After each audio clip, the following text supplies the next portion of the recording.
Hello, Scott Pridemore along with Mike Hege. Thank you so much for joining us today. Today we're going to kick off a vlog series. We're going to profile areas around Charlotte and neighborhoods. So today we're in the SouthPark area. This is exciting. What do you think, Mike? I love it. It's a beautiful day out here, and SouthPark is a quintessential Charlotte neighborhood that we have to talk about, right? Oh, for sure. I mean, let's face it. Charlotte has grown tremendously in recent years. You know, when people relocate into Charlotte, a lot of people ask about SouthPark. We're really trying to give some additional detail that you may not be able to find online about the SouthPark area. One thing I love is that you've got a major retail center, but then you have these smaller retail centers that are almost the center all of itself. For example, like Phillips Place. Oh, absolutely. Phillips Place, actually, I just saw in the news this morning how they're going to redevelop the theater into a 10-story office tower.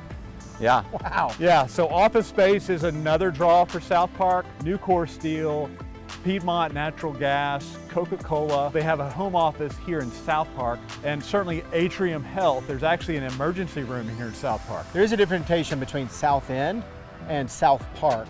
And a lot of folks will generally say South Charlotte as a general region, but SouthPark is the closer you are to this amazing mall. It's really nestled between neighborhoods, beautiful sweeping trees, tree-lined communities, very walkable around the retail center. And right now we're actually outside of the amphitheater. Which is awesome, Scott. We come here all the time for different events. Oh, absolutely. They're actually setting up for a musical event happening this weekend. And they have generally 4 or 5 throughout the spring and summer. And then they ramp it up once more for another 4 or 5 events, outdoor musical events in the fall. So let's talk a little bit about geography and where we are with some points of interest, Mike. Absolutely. Well, we're nestled in SouthPark, and it's only 10 minutes from uptown Charlotte, and about 10 minutes to the airport. It is just geographically one of the best locations in Charlotte. Oh, definitely. I am a cyclist. I love to get out on the bike early in the morning or on the weekend. And what I love about living in SouthPark is that I can jump on the bike.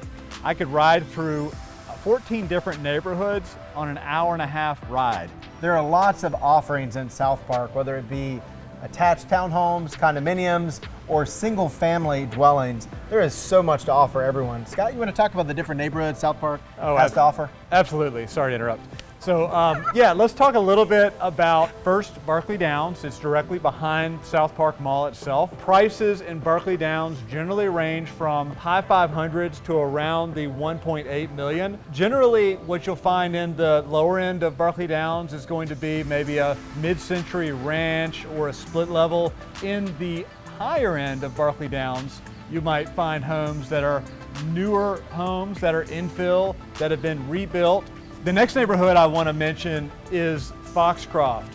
Foxcroft, for the most part, was developed in the 60s and 70s. So the price for Foxcroft generally you'll find in the $850 range, north of $3 million. Mountainbrook is another fantastic neighborhood in the SouthPark area. A lot of ranch homes, 2-story, as well as some basement homes. And there is a swim and racket club within the Mountainbrook neighborhood. So those are just a few neighborhoods that we wanted to mention. Please keep in mind there are plenty of other fantastic neighborhoods within the SouthPark area, whether we're talking about Town and Country, Beverly Woods, Cameron Wood, Park Crossing, and I would tell you there are probably another good 14 neighborhoods because the geographic area of SouthPark is fairly large. Mike, let's talk a little bit about the local schools, public as well as private. So a lot of the SouthPark area is zoned for the public high school of Myers Park High. Because SouthPark is a large area, there are numerous schools, whether it be elementary, middle school, or high school. I do want to speak to some of the private school options within the SouthPark area with Charlotte Country Day, Providence Day, as well as Charlotte Prep.